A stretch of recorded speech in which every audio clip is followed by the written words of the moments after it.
নমস্কাৰ ষ্টুডিঅ'ত মই অমল চন্দ্ৰ কোঁৱৰ আপোনালোকে চাই আছে D24 নিউজ আছাম। আৰম্ভ কৰিব লৈছোঁ আজিৰ মুখামুখি অনুষ্ঠান। বিষয় নিপকুৰ জলবিদ্যুৎ পানী আৰু ইয়াৰ প্ৰভাৱ। আমি সকলোৱে জানো যে গোলাঘাট জিলাৰ মাজেদি ধনশিৰি আৰু দৈয়াং নদীখন গৈছে। এই দৈয়াং নদী প্ৰজেক্ট এটা আছে নাগালেণ্ডত, নিপকুৰ জলবিদ্যুৎ প্ৰকল্প। এই নিপকুৰ জলবিদ্যুৎ প্ৰজেক্টটোৰ পৰা 2018 চনত এটা বৃহৎ বানপানী সৃষ্টি হৈছিল তেওঁলোকৰ চুইচ গেট খুলি দিয়াৰ কাৰণে। আৰু গোলাঘাট জিলা গোটেই মহতিয়াই নিছিল, কৰোৰ টকা ক্ষতি কৰিছিল, হাজাৰ হাজাৰ পৰিয়ালৰ খেতি ধ্বংস কৰিছিল। কিন্তু নিপকুৱে আজিলৈকে কোনো তাৰ ক্ষতিপূৰণ নিদিলে। আৰু এইবাৰো নিপকু পানীয়ে দৈয়াং ধনশিৰি জলবিদ্যুৎ প্ৰকল্পই যি বানপানী সৃষ্টি কৰিলে, কৃত্ৰিম বানপানী সৃষ্টি কৰিলে, এই কৃত্ৰিম বানপানীয়ে গোলাঘাট জিলাৰ হাজাৰ হাজাৰ বিঘা মাটি খেতি নষ্ট কৰিলে। কিন্তু যোৱা 18 চনৰ বানপানী ক্ষতিপূৰণ নিপকুৱে নিদিলে আৰু এইবাৰো নিদিলে। এইবাৰো যে দিব তাৰ কোনো আশা নাই। গতিকে আজি নিপকুৰ জলবিদ্যুৎ পানী, ইয়াৰ প্ৰভাৱ আৰু গোলাঘাট জিলাত এই নিপকুৰ জলবিদ্যুৎ পানীয়ে কেনেকৈ ক্ষতি কৰিছে এই বিষয়ে বিতংভাৱে আলোচনা কৰিবলৈ আমাৰ ষ্টুডিঅ'লৈ আমি আমন্ত্ৰণ কৰি আনিছোঁ বিশিষ্ট অধিবক্তা দেৱাশিষ বৰা ডাঙৰীয়া। আপোনাক আমাৰ অনুষ্ঠানত স্বাগতম জনাইছোঁ। আমাৰ ষ্টুডিঅ'ত উপস্থিত আছে আহোম সভাৰ কেন্দ্ৰীয় উপসভাপতি শ্ৰীমন্ত বৰফুকন ডাঙৰীয়া। নমস্কাৰ। আপোনাকো আমাৰ অনুষ্ঠানত স্বাগতম জনাইছোঁ। আমাৰ ষ্টুডিঅ'ত উপস্থিত আছে বিশিষ্ট সমাজ সেৱিকা পূৰবী শৰ্মা বাইদেউ। আপোনাকো আমাৰ অনুষ্ঠানত স্বাগতম জনাইছোঁ। আপোনালোকে ইতিমধ্যে গম পাইছে যে নিপকুৰ জলবিদ্যুৎ পানীয়ে গোলাঘাট জিলাত বৃহৎ ক্ষতি সাধন কৰিছে আৰু তেওঁলোকে কোনো ক্ষতিপূৰণ আমাক দিয়া নাই। এই বিষয়ে আমি আজি আলোচনা কৰিম। প্ৰথমে মই বিশিষ্ট অধিবক্তা দেৱাশিষ বৰা, আপোনাৰ পৰা জানিব বিচাৰিলোঁ, এই নিপকুৰ জলবিদ্যুৎ পানীয়ে 2018 চনত বৃহৎ ক্ষতি কৰিলে আৰু এইবাৰো 2025 চনৰ বানপানী বৃহৎ ক্ষতি কৰিলে। আপোনালোকেও যোৱা 2018 চনৰ বানপানী ক্ষতিপূৰণ দিবৰ কাৰণে নিপকুক দাবী জনাইছে, কিন্তু কিবা ক্ষতিপূৰণ দিলেনে? দেৱাশিষ বৰা ডাঙৰীয়া। পোনপ্ৰথমে অমল চন্দ্ৰ কোঁৱৰ ডাঙৰীয়া, আপোনাক আমাক D24 নিউজ আছামৰ জৰিয়তে মঞ্চত কথা ক'বৰ বাবে সুযোগ দিবৰ কাৰণে আপোনাক ধন্যবাদ জ্ঞাপন কৰিছোঁ। আৰু D24 নিউজ আছামৰ লগত জড়িত সকলো সংবাদদাতাক মই ধন্যবাদ জ্ঞাপন কৰিছোঁ। আজি মূল বিষয় হ'ল নিপকু জলবিদ্যুৎ প্ৰকল্পৰ বান্ধৰ পানী আৰু ইয়াৰ প্ৰভাৱ। আপোনালোকে জানে যে north eastern electric power corporation limited, চমুকৈ নিপকু, এটা কেন্দ্ৰীয় চৰকাৰী প্ৰতিষ্ঠান। ভাৰত চৰকাৰৰ শক্তি মন্ত্ৰণালয়ৰ অধীনস্থ এই ৰাজহুৱা প্ৰতিষ্ঠানটোৰ মূল লক্ষ্য আৰু উদ্দেশ্য হ'ল উত্তৰ পূৰ্বাঞ্চলত তেওঁলোকে নদী ভেটি তাত বান সৃষ্টি কৰি বিজ্ঞানসন্মতভাৱে শক্তি উৎপাদন কৰি বিতৰণ কৰা। এয়াই হ'ল নিপকুৰ মূল উদ্দেশ্য। নিপকু 1974 চনৰ 2 এপ্ৰিল তাৰিখে গঠন কৰিছিলে কেন্দ্ৰীয় চৰকাৰে।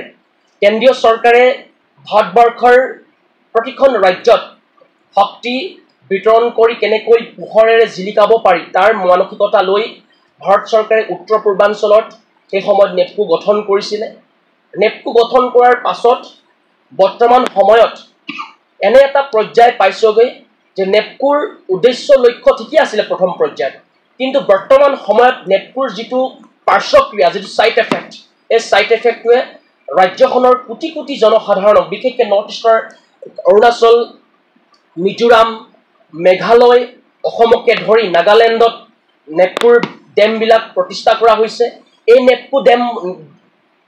নেপকু বান্ধৰ পানী কোনো ধৰণৰ বিজ্ঞানসন্মতভাৱে খা খবৰ নিদিয়াকৈ তৎক্ষণাত ছাডেনলি তেওঁলোকে ৰিলিজ কৰি দিয়াৰ ফলত বান্ধৰ নামনি অংশত যিদৰে প্ৰভাৱ পৰিছে তাৰ আপোনাৰ যিটো যুক্তি, সেই যুক্তিৰ ক্ষেত্ৰত কেন্দ্ৰীয় চৰকাৰো বৰ্তমান হাৰি যাব। আমি নিজে ভুক্তভোগী। যোৱা দিনকেইটাত আপুনি যিটো প্ৰশ্ন উত্থাপন কৰিছে, 2018 চনত গোলাঘাটকে ধৰি সমগ্ৰ অসমত এটা তীব্ৰ এটা বানপানীৰ সৃষ্টি হৈছিলে। আগষ্ট মাহত সৃষ্টি হোৱা নেপকু বান্ধৰ দৈয়াং জলবিদ্যুৎ প্ৰকল্পৰ পানীয়ে সমগ্ৰ গোলাঘাট জিলাখনলৈ কাল অমানিশা সৃষ্টি কৰিছিল। 2018 চনত নেপকুৰ আগষ্ট মাহত নেপকুৱে কোনো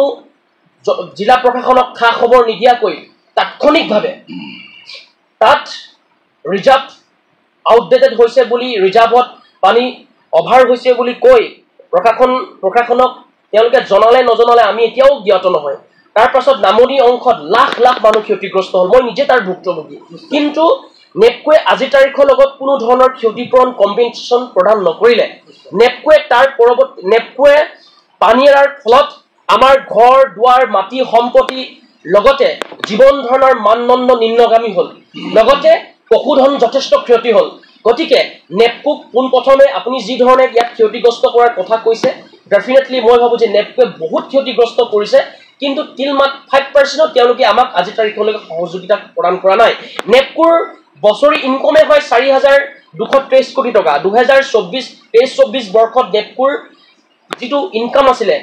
পাৰ ইনকাম ইয়াৰলি 4,000-5,000 কোটি টকা তেওঁলোকে বিজনেছ কৰে কিন্তু মানে আমাক তেওঁলোকে ধ্বংস কৰি তেওঁলোকে এইটো বিজনেছ কৰি আছে নিশ্চয় তেওঁলোকে বছৰেকত 4,000-5,000 টকা ইনকাম কৰে 4,000-5,000 টকা ব্যৱসায় কৰে কিন্তু নামনি অঞ্চলত যিটো ক্ষতি হয় তেওঁলোকৰ পানী সেইটো কিন্তু ক্ষতিপূৰণ দিব লাগে তেওঁলোকে ক্ষতিপূৰণ নিদিয়ে গতিকে মই শ্ৰীমন্ত বৰফুকন ডাঙৰীয়া আপোনাৰ পৰা জানিব বিচাৰোঁ যে নেপকোৱে 2018 চনত যিটো বানপানী হৈ গ'ল বৃহৎ বানপানী গোলাঘাটত তছনছ কৰি গ'ল পশুধন লাখ লাখ পশুধন মৃত্যু হ'ল হাজাৰ হাজাৰ বিঘা মাটি ক্ষতি কৰিলে কিন্তু তেওঁলোকে আজিলৈকে কোনো ক্ষতিপূৰণ নিদিলে আকৌ এবাৰ 8 বছৰ মূৰত বানপানী আহিলে কৃত্ৰিম বানপানী বুলি কৈছে একাংশই এই কৃত্ৰিম বানপানী মানে বৰষুণৰ সৃষ্টি বানপানী নহয় এইটো নেপকোৱে এৰি দিয়া বানপানীয়ে গোলাঘাট জিলা তছনছ কৰি গ'ল বৰফুকন ডাঙৰীয়া মই আপোনাৰ পৰা জানিব বিচাৰিলোঁ যদি 4 বছৰ 5 বছৰ মূৰে 4 বছৰ 5 বছৰ অন্তৰে নেপকোৱে খুলি দিয়া অতিৰিক্ত পানীয়ে গোলাঘাট জিলা তছনছ কৰি নিয়ে আৰু তেওঁলোকে আমাক কোনো ক্ষতিপূৰণ নিদিয়ে তেনেকৈ যদি চলি থাকে তেতিয়াহ'লে আমাৰ কি হ'ব আপুনি ক্ষতিপূৰণটো দিয়াটো বিচাৰেনে দাবী জনায়নে চৰকাৰক কি আহ্বান জনাব আপুনি এই বিষয়ে নিশ্চয়কৈ মই এই সংক্ৰান্তত কিছু কথা ক'ব বিচাৰিছোঁ আচলতে জলবিদ্যুৎ প্ৰকল্পটো হ'ল দেশৰ ভিতৰতে এটা সস্তীয়া শক্তি উৎপাদন কেন্দ্ৰ আৰু এই শক্তি উৎপাদন কেন্দ্ৰৰ যিটো দয়াং যিটো একচুৱেলি প্ৰজেক্ট আছে এই প্ৰজেক্টটো আচলতে ফুল ৰিজাৰ্ভাৰ যিটো লেভেল সেইটো হ'ল আপোনাৰ প্ৰায় 324 আপোনাৰ 324 EL মানে এফেক্টিভ লেভেল আৰু সেই এফেক্টিভ লেভেলটো আপোনাৰ ঠিক 321 মান হৈ যোৱাৰ পিছতে তেওঁলোকে ৰেডিয়েল যিবিলাক গেট আছে এই ৰেডিয়েল গেটবিলাক তেওঁলোকে খুলি দিয়ে আৰু খুলি দিয়াৰ লগে লগে 321 মিটাৰৰ তলত যিটো আপোনাৰ মানে নামনি যিটো চিষ্টেম তাত কৰি পেলাই যিটো ফুটৰ সৃষ্টি হয় কাৰেণ্টৰ সৃষ্টি হয় সেইটো অতি ভয়ানক কাৰেণ্টৰ সৃষ্টি হয় আৰু আগৰ পৰাই তাত ফুলফিল হৈ থকা যিখিনি পানী আছিলে সেই পানীখিনিৰ লগত একেবাৰে হুট আকাৰে গুচি আহে আৰু সেইটো প্ৰায় আপোনাৰ আমাৰ এই আপোনাৰ গোলাঘাট সৰুপথাৰ আৰু খুমটাই সমষ্টি এই তিনিটা সমষ্টিৰ ভিতৰতে প্ৰায় 36খনমান গাঁৱত আপোনাৰ এফেক্ট হৈ যায় আৰু সেই এফেক্টটো প্ৰায় আপোনাৰ 10,000 মান আপোনাৰ পৰিয়াল তাত আপোনাৰ খেতিয়ক বিশেষকৈ খেতিয়কসকলৰ দিশহাৰা হৈ পৰে আৰু প্ৰায় 1000 কৃষিভূমি হেক্টৰ কৃষিভূমি আপোনাৰ তাত এফেক্টেড হয় তো গতিকে আমি এই বস্তুটো আমি তেওঁলোকৰ যিখিনি বিভাগ আছে নাগালেণ্ড গভৰ্ণমেণ্টৰ আণ্ডাৰত যিখিনি বিভাগ আছে নেপকোৰ বিভাগ সেই কাৰ্যালয়ত থকা বিভাগীয় অফিচাৰবিলাকক আমি সেই বস্তুটো জবাবদিহি কৰিব লাগে নাগালেণ্ড চৰকাৰে যে এইটো হঠাৎ কিয় এনেকৈ ধৰণে এৰি দিয়া হয় কাৰণ কেলৈ নাগালেণ্ড গভৰ্ণমেণ্ট আৰু আছাম গভৰ্ণমেণ্টৰ এইটো অনুষ্ঠানে এটা চুক্তিত হৈ পেলাইহে আপোনাৰ জলবিদ্যুৎ প্ৰকল্পটো গঠন হৈছিলে আৰু এই জলবিদ্যুৎ প্ৰকল্পটো নাগালেণ্ডৰ যিমান তাত হেৰি আছে আপোনাৰ কৰণীয় আছে বিপদাপন্ন মানুহখিনিৰ ক্ষেত্ৰত ঠিক তেনেকৈ অসম চৰকাৰো আছে নথকা নহয় তো আমি ভাবোঁ এই ক্ষেত্ৰত মাজে মাজে কিন্তু আপোনাৰ 2018 চনত কিন্তু এটা বৃহৎ ডাঙৰ আমাৰ এটা এই ডাঙৰ বানটোত আমাৰ ইয়াৰ থকা আছুৱে হওক আৰু জাতীয়তাবাদী সংগঠনসমূহে বহুত ধৰণৰ জাতীয়তাবাদী সংগঠনসমূহে এটা বিপ্লৱো কৰিছিল যে এই খেতিয়কসকলৰ আৰু এই ব্যৱস্থাটোৰ এটা উন্নত কিবা পৰিৱৰ্তন হ'ব নেকি আৰু এই ক্ষেত্ৰত আমাৰ মাননীয় খুমটা সমষ্টিৰ বিধায়ক মৃণাল শইকীয়া ডাঙৰীয়াই এটা কেছো ৰুজু কৰিছিলে তাত আপোনাৰ হেৰিত এইটো আপোনাৰ 120 আপোনাৰ বি আপোনাৰ আৰু 304 অনুচ্ছেদত অধীনত 578 আৰু 18 নম্বৰৰ এটা আৰু সেই বিষয়াজনে আছিলে আপোনাৰ হেৰি আপোনাৰ অসমীয়া বিষয়া প্ৰিয়ব্ৰত দাস আৰু সেই বস্তুটো কিন্তু আমাৰ যিটো আমি পদক্ষেপ ল'বলৈ অসম চৰকাৰে কিন্তু সেই পদক্ষেপটো ল'বলৈ সক্ষম হোৱা নাই। নিশ্চয় ফুকন ডাঙৰীয়া, এইটো অসম চৰকাৰে পদক্ষেপ ল'বলৈ সক্ষম নহ'ল। সেই গোচৰটো যিজন পুলিচ বিষয়া, গোলাঘাটৰ DSP নেতৃত্বত যোৱা পুলিচ বিষয়া যে যিজন পুলিচ বিষয়া, এই বিষয়াজনক গ্ৰেপ্তাৰ কৰিবলৈ গৈছিল, কিন্তু অতি দুৰ্ভাগ্যজনক সেই DSP নেতৃত্বত যোৱা পুলিচ সমস্ত পুলিচৰ গ্ৰুপটোকে নাগালেণ্ডৰ পুলিচে ভাণ্ডাৰী আৰক্ষীয়ে তেওঁলোকে বন্দী কৰি ৰাখিছিল। আকৌ গোলাঘাটৰ পৰা উচ্চ পদস্থ শীৰ্ষ পুলিচ বিষয়াজনক তেওঁলোকে উদ্ধাৰ কৰি আনিবলৈ গৈছিল। ইয়াতকৈ দুখজনক ঘটনা একো নাই। মই পুৰবী বাইদেউ আপোনাৰ পৰাও জানিব বিচাৰিছোঁ, প্ৰতি 5 বছৰ 6 বছৰ মূৰে মূৰে যদি নিপকুৰ জলবিদ্যুৎ প্ৰকল্পই অতিৰিক্ত বুলি কৈ পানীটো এৰি আমাৰ নামনি অংশ অৰ্থাৎ গোলাঘাট জিলাৰ কৃষকসকলক হাৰাশাস্তি কৰে, কৃষকসকলক ক্ষতিগ্ৰস্ত কৰে, পশুধনৰ মৃত্যু হয়, গতিকে তেওঁলোকে খেতিৰ ওপৰত নিদিয়ে। বাইদেউ আপুনি কি ক'ব? এই খেতিৰ ওপৰত তেওঁলোকক দিবলৈ বাৰে বাৰে দাবী জনোৱাৰ ক্ষেত্ৰতো দিয়া নাই। চৰকাৰলৈ কি আহ্বান জনাব? নাগালেণ্ড চৰকাৰলৈ কি আহ্বান জনাব? মই প্ৰথমে D24 নিউজক ধন্যবাদ জ্ঞাপন কৰিছোঁ। এটা ৰাষ্ট্ৰীয় জ্বলন্ত সমস্যা আপোনালোকে ৰাইজৰ মাজলৈ আগবঢ়োৱাৰ বাবে।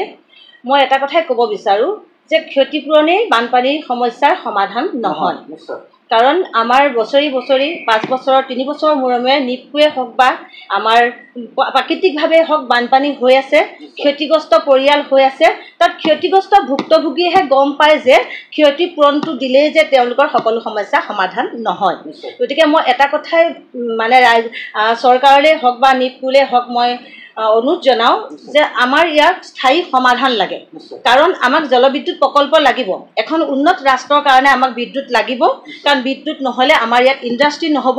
এঘণ্টা সময় যদি এখন ঘৰত লাইনটো নাথাকে, মানুহ ঘৰৰ অৱস্থাটো কি হয় সকলোৱে অনুভৱ কৰে। গতিকে বিদ্যুৎ আমাক লাগিব, তাৰ বাবে আমাক জলবিদ্যুৎ প্ৰকল্পও লাগিব। কিন্তু আমাৰ নদীসমূহে কিমান পানী তেওঁলোকৰ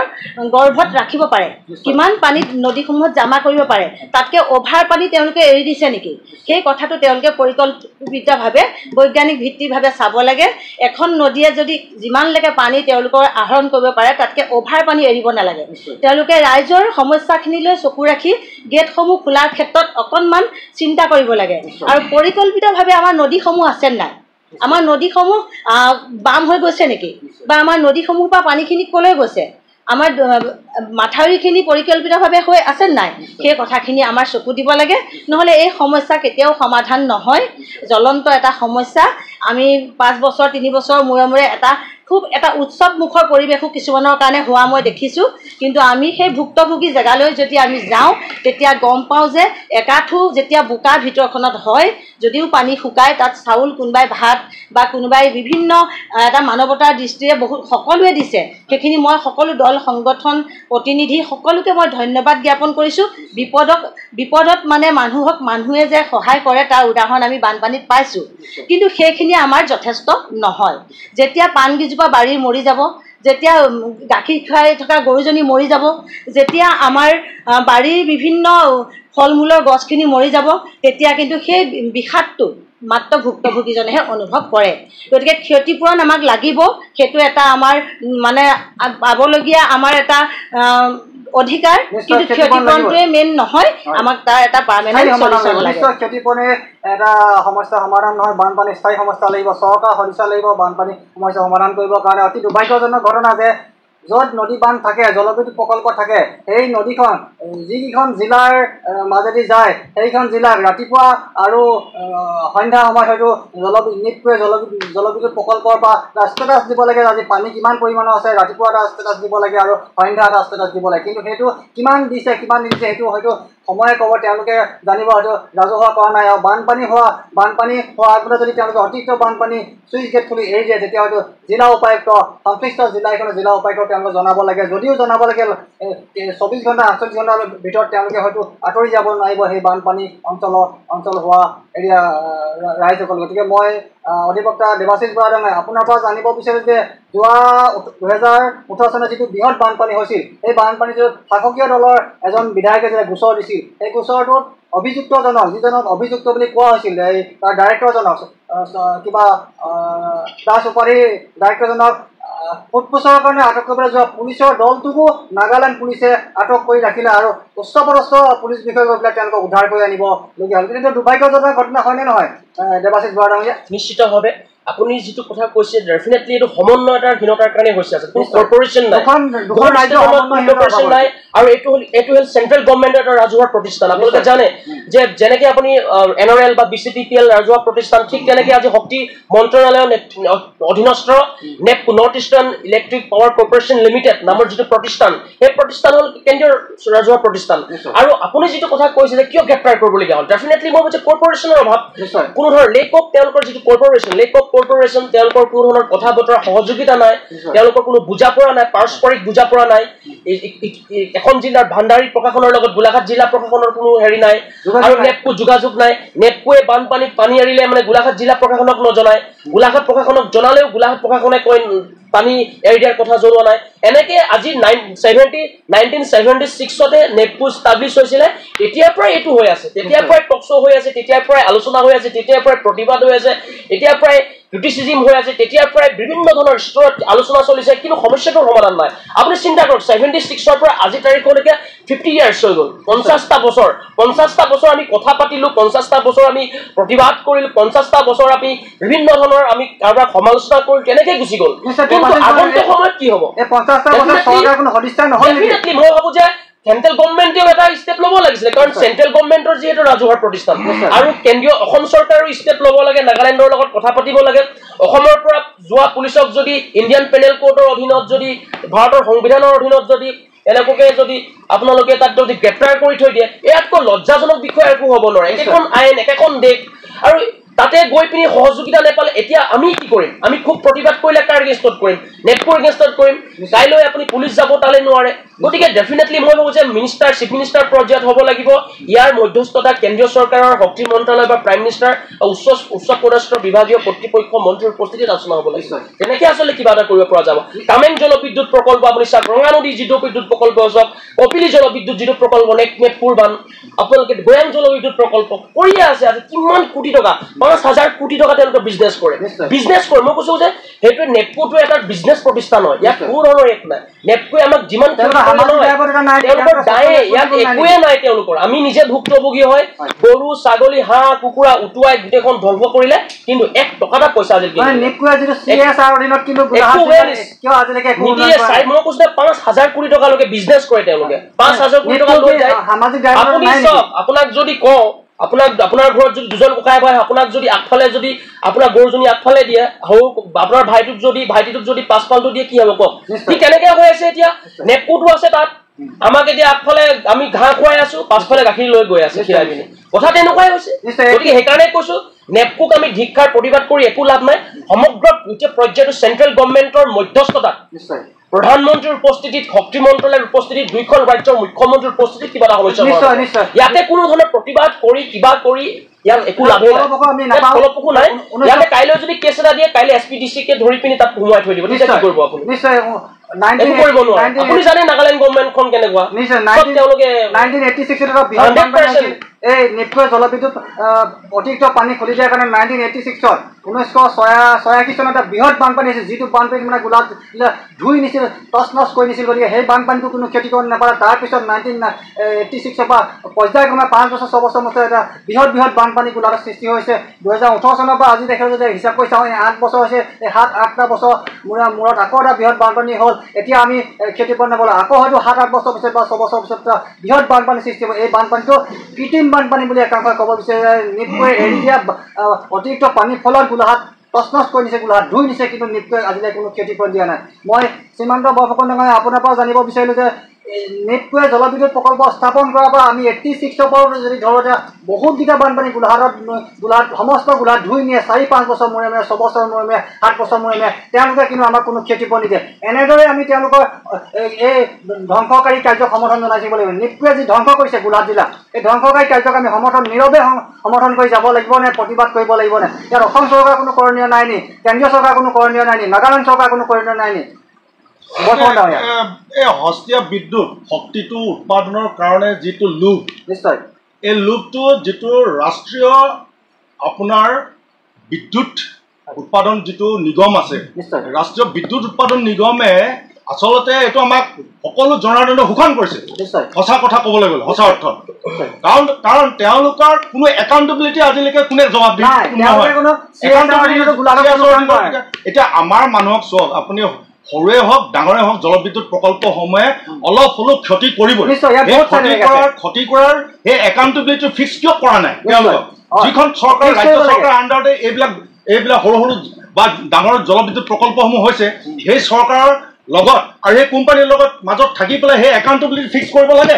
কিন্তু আমি সেই একাউণ্টেবিলিটি ফিক্স কৰা আমি দেখা নাই আজিলৈকে আজি পৰ্যন্ত সেইটো হোৱা নাই আৰু তাৰ বিনিময়ত আমাৰ কি হৈছে আমাৰ দৰিদ্ৰ মানুহখিনি কৃষক মানুহখিনি সাধাৰণ জনসাধাৰণৰ মানুহখিনি দিনে দিনে দৰিদ্ৰ মুখৰ ফালে গতি কৰিছে এইটো এটা মহা ডাঙৰ এটা সমস্যা আমাৰ জনসাধাৰণৰ আৰু ইয়াৰ ওপৰত ৰাজ্য চৰকাৰসমূহে এটা আৰু কেন্দ্ৰীয় চৰকাৰৰ লগত অতি শীঘ্ৰে এটা ভাল আপোনাৰ ডিচিশ্যন লৈ পেলাই আমাৰ এই জনসাধাৰণক উপকৃত কৰিবৰ কাৰণে মই এইটো সজোৰে ইয়াক দাবী জনাইছোঁ নিশ্চয় এই বৃহৎ নদী বান্ধে হওক বা ক্ষুদ্ৰ নদী বান্ধে হওক ইয়াৰ সাংঘাতিকজনক ছাইড এফেক্ট আছে বহুত ছাইড এফেক্ট আছে যি ছাইড এফেক্টৰ কাৰণে হয়তো এই নামনি অংশত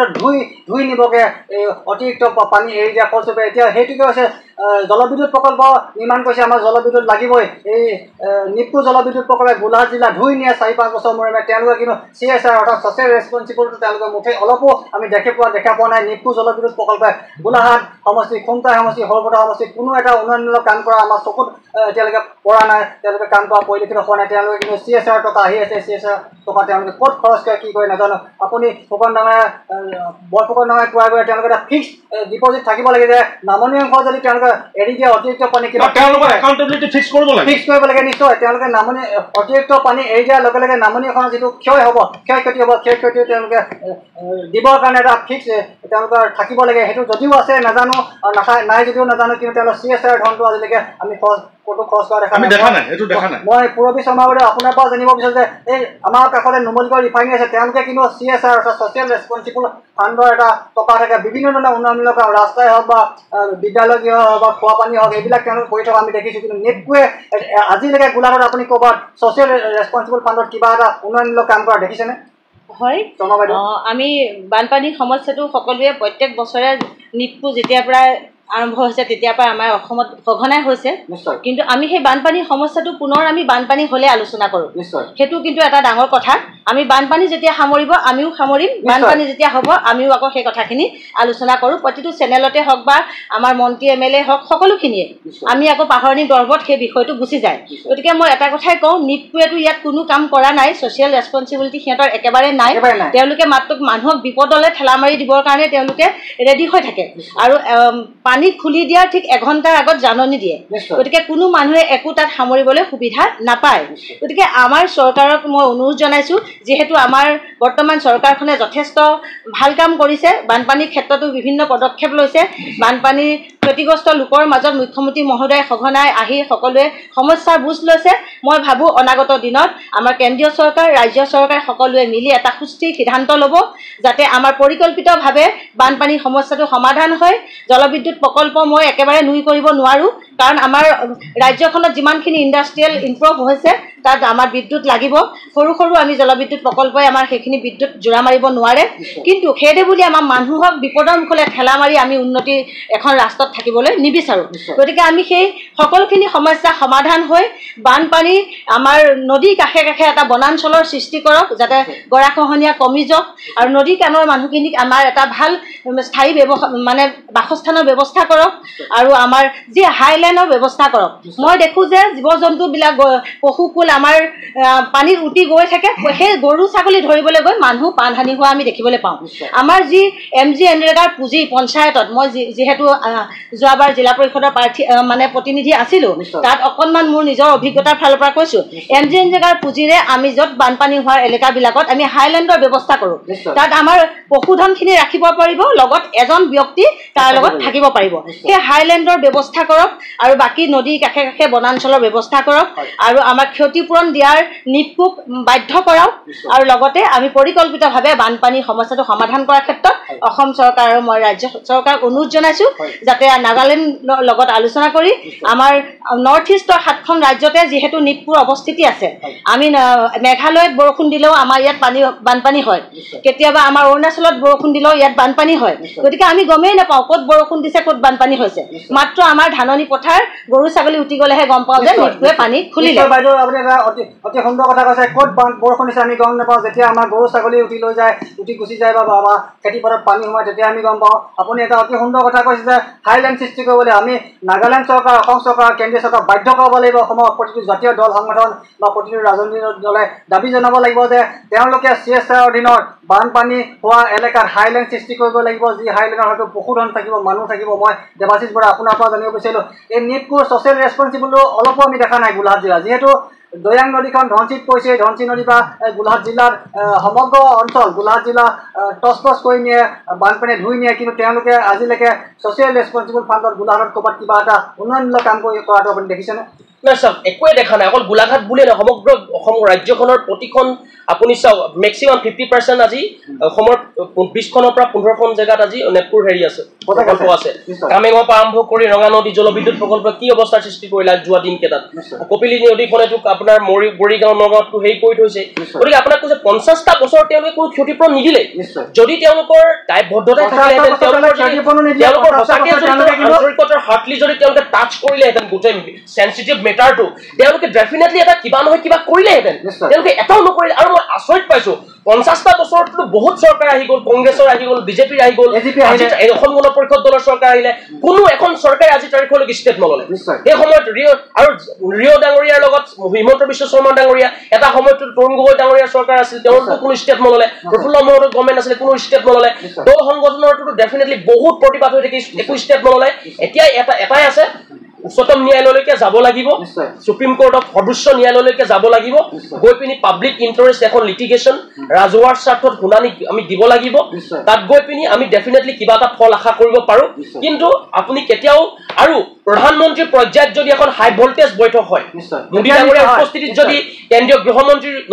উপস্থিতিত যদি আমাৰ ৰিঅ' ডাঙৰী হিমন্ত বিশ্ব শৰ্মাৰ লগত ত্ৰিপাক্ষিক যদি বৈঠক অনুষ্ঠিত ডেফিনেটলি কিবা এটা পজিটিভ আমি ৰিজাল্ট আশা কৰিব পাৰোঁ কিন্তু অগ্ৰং বগ্ৰং যধে মধে য'ত যি টি কৰি একো লাভ নাই আজি ক্ৰিটিচাইজ কৰিও লাভ নাই দুটাই পদ আছে সৰ্বোচ্চ ন্যায়ালয়লৈকে আমি যাব লাগিব তাৰপিছত আমি প্ৰাইম মিনিষ্টাৰ মোদী ডাঙৰীয়াৰ উপস্থিত এখন হাই ভল্টেজ বৈঠক হ'ব লাগিব য'ত ৰিঅ' ডাঙৰীয়া হিমন্ত বিশ্ব শৰ্মা ডাঙৰীয়া কেন্দ্ৰীয় শক্তিমন্ত্ৰীকে আৰম্ভ কৰি দ্বিপাক্ষিক দুখন গভৰ্ণমেণ্ট চেণ্ট্ৰেল গভৰ্ণমেণ্ট থাকিব লাগিব তেতিয়া আপুনি কিবা এটা পাব নহ'লে ইয়াত যিমানে যি কথা পাতি নাথাকোঁ আমি লাভ নাই গতিকে আৰু ক্ষমতা তেওঁলোক উপৰোক্ত বক্তাসকলেও কৈছে যে ক্ষতিপূৰণটো আমি ক'বই নোৱাৰোঁ কিমান ক্ষতিপূৰণ কৰিলে ক্ষতি কৰি কৰি হাজাৰ হাজাৰ লাখ লাখ কোটি টকা হৈ যাব পইচা আমি হেৰি কৰিব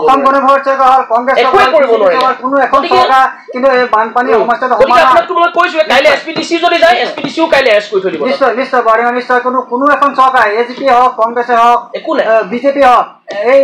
চৰকাৰবিলাকৰ দিনত প্ৰতিখন চৰকাৰ দিনতে বানপানী হয় কিন্তু কোনো এখন চৰকাৰ বাধ্য কৰিব নোৱাৰিলে কেন্দ্ৰীয় চৰকাৰ কোনো এখন চৰকাৰ বাধ্য কৰিব নোৱাৰিলে নাগালেণ্ড চৰকাৰ কোনো এখন চৰকাৰ বাধ্য কৰিব নোৱাৰিলে নিপপুক যে আপোনালোকৰ বা অতিৰিক্ত পানীয়ে যদি আমাৰ জনসাধাৰণৰ খেতি কৰে তেতিয়া আপোনাক ক্ষতিপূৰণ দিব লাগিব বুলি বাধ্য কৰাব নোৱাৰিলে মই আমাৰ সময় শেষ হৈছে মই বৰফুকন ডাঙৰীয়া আপোনাৰ পৰা জানিবলৈ বিচাৰিলোঁ নিপপুৱে ক্ষতিপূৰণটো নিদিয়েই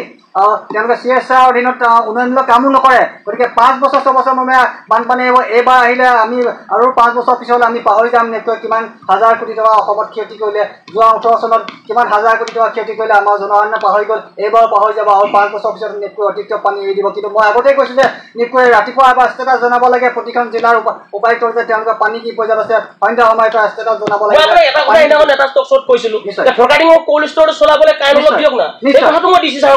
আপোনালোকে যদি ফৰকাৰ্ডিঙৰ কোল্ড ষ্ট'ৰ কাইণ্ড অভাৱ নেপকো অলপ ফৰকাৰ্ডিঙৰ কোল্ড ষ্ট'ৰ লাভ দিয়ক কিয় দিব নোৱাৰিব কোল্ড ষ্ট'ৰটো আমাৰ ফৰকাৰ্ডিঙৰ কোল্ড ষ্ট'ৰ কাইণ্ড অভাৱতে পৰি আছে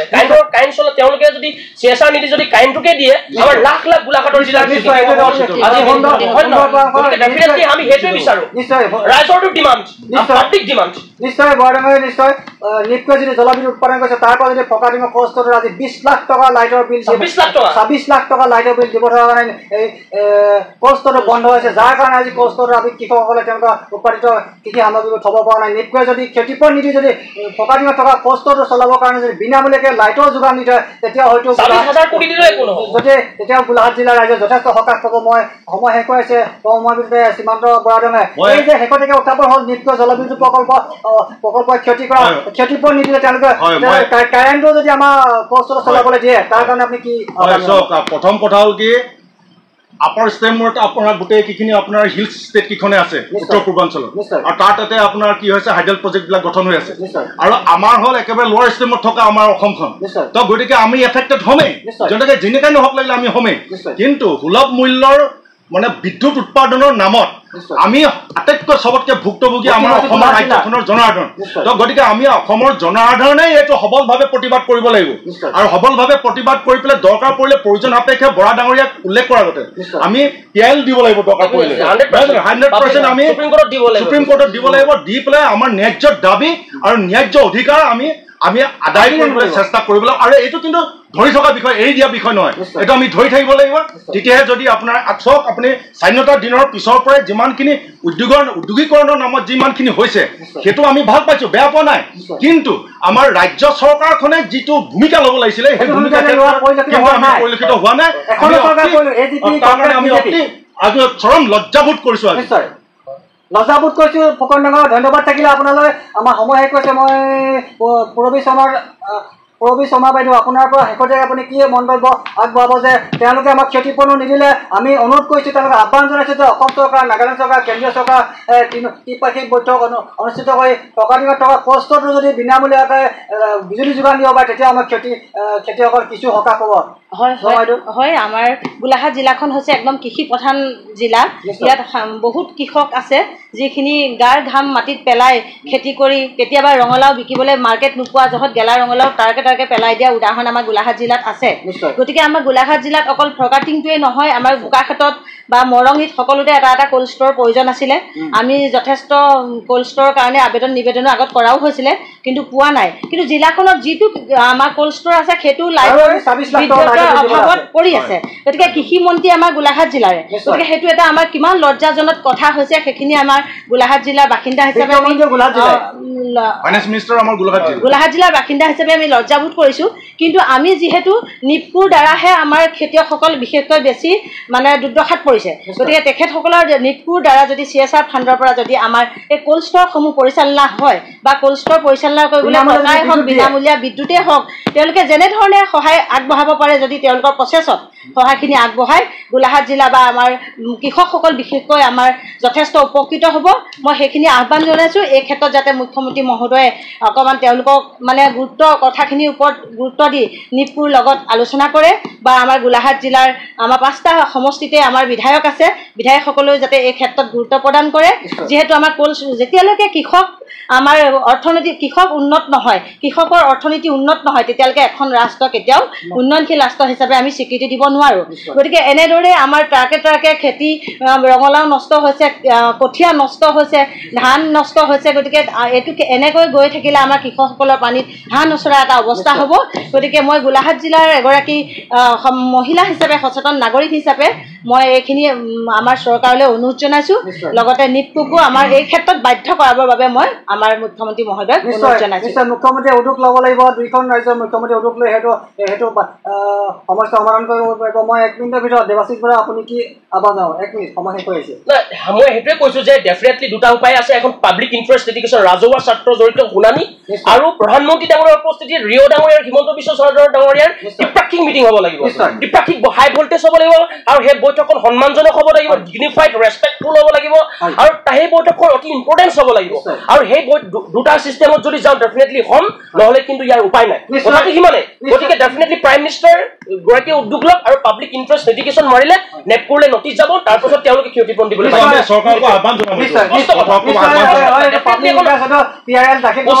এখন বৈঠক অনুষ্ঠিত হ'ব। দুইখন ৰাজ্যৰ মুখ্যমন্ত্ৰী প্ৰধানমন্ত্ৰীৰ উপস্থিতি ত্ৰিপাক্ষিক বৈঠক অনুষ্ঠিত কৰিব লাগিব। নহ'লে প্ৰতি 4 বছৰ মূৰে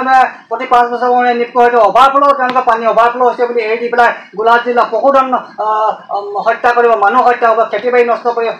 এইবিলাক আমি হৈ থাকিব দিব নোৱাৰোঁ। গতিকে আমাৰ সমস্যা সমাধান কৰিব লাগিব। আজি আমাৰ মুখামুখি অনুষ্ঠানৰ বিষয় হৈছিল নিপকোৰ জলবিদ্যুতৰ পানী আৰু ইয়াৰ প্ৰভাৱ। গতিকে এই বিষয়ে আমি আমাৰ আলোচনা কৰিবলৈ আমাৰ ষ্টুডিঅ'ত উপস্থিত থকা বিশিষ্ট সমাজসেৱিকা পূৰ্বী শৰ্মা বাইদেউ, আহোম সভাৰ সভাপতি শ্ৰীমান্ত বৰফুকন ডাঙৰীয়া, বিশিষ্ট অধিবক্তা দেৱাশীষ বৰাডাঙৰীয়া, আপোনালোকক পুনৰবাৰ ধন্যবাদ জ্ঞাপন কৰি আপোনাৰ অনুষ্ঠান ইমান সামৰণি কৰিছোঁ। ধন্যবাদ।